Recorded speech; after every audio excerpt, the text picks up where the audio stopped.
মাহমুদুল্লাহ রিয়াদ এখনও বুড়া হয় নাই। মাহমুদুল্লাহর ব্যাটিংয়ে এখনও দম আছে। টানা 2 ম্যাচ রংপুরকে নিজের জোরে জেতালো। টানা 2 ম্যাচে Mahmudullah Riyad player of the match হয়েছে। আজকে তো হাফ সেঞ্চুরি করেছে মাত্র 41 বলে 51 রান। যদিও রংপুরের জয়ের নায়ক দুইজন আমি বলবো, এক হচ্ছে মাহমুদুল্লাহ রিয়াদ, এক হচ্ছে মুস্তাফিজুর রহমান। একসময় রংপুরের 5 ওভার 2 বলে মাত্র 30 রানে 3 উইকেট চলে যায়। সেখান থেকে এইভাবে নিজের দলকে টেনে নিয়ে যাওয়া মাহমুদুল্লাহর সঙ্গে যোগ্য সাথ দেয় খুশদিল শাহ 21 বলে 38 রান এবং 155 রান করে মাত্র। যদিও বিপিএলে 155 রান অনেক, আমরা দেখেছি 160 রানও করতে পারে না। এই রংপুর সুপার ওভারে ম্যাচ হেরেছিল, না হলে পয়েন্ট টেবিলে এখন টপে থাকতো। চট্টগ্রাম যেই দলটাকে নিয়ে হাসাহাসি করছিল সবাই, যাকে কমিটির দল বলে খেপানো হয়, নাইম শেখকে 1 কোটি টাকায় কেন নিয়েছে, সেই নাইম শেখ টানা 2 ম্যাচ জেতালো, সঙ্গে রসিংটন দুর্দান্ত পারফরমেন্স।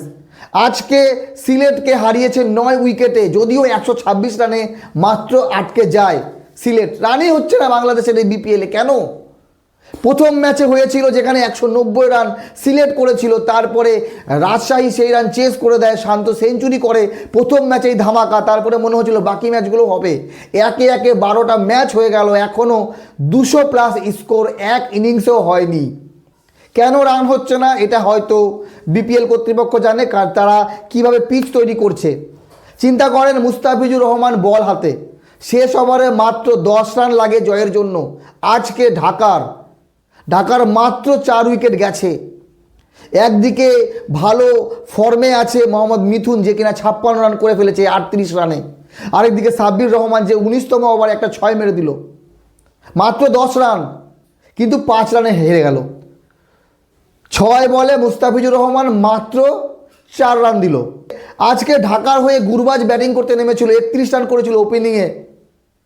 আল মামুনও 20 রান করেছিল, তারপরে সাইফ হাসান 15, তারপরে শামীম হোসেন 11, সাব্বির রহমান 12। মানে প্রত্যেকটা ব্যাটসম্যান কিন্তু রান পেয়েছে, কেউ 0 রানে আউট হয়নি।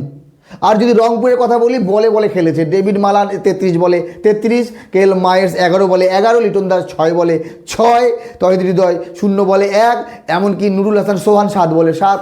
মানে বলে রান করেছে। এইভাবে খেললে টি20 ক্রিকেটে কমসে কম স্কোর হয় না। যাই হোক বন্ধুগণ, তো এই মুহূর্তে পয়েন্ট টেবিলে সবার উপরে চট্টগ্রাম, তারপরে রংপুর, তারপরে রাজশাহী। 3 দলেরই 4 ম্যাচে 6 পয়েন্ট। তারপরে আছে সিলেট 5 ম্যাচে 4 পয়েন্ট, ঢাকা আছে 4 ম্যাচে 2 পয়েন্ট, আর নোয়াখালী পুরোপুরি এখনও খালি। আগামীকাল নোয়াখালী এবং সিলেটের ম্যাচ এবং চট্টগ্রাম রংপুরের ম্যাচ। টপ 2 দলের খেলা আগামীকাল। আপনাদের মতামত জানাবেন। বিপিএলে রান কেন হচ্ছে না? টি20 ক্রিকেটে মিনিমাম 170-80 প্রত্যেক ম্যাচে অ্যাভারেজ হওয়া উচিত, যেখানে বিপিএলে রান হচ্ছে 120, 126, 133, 135, 155। এইরকম রানটা কেন?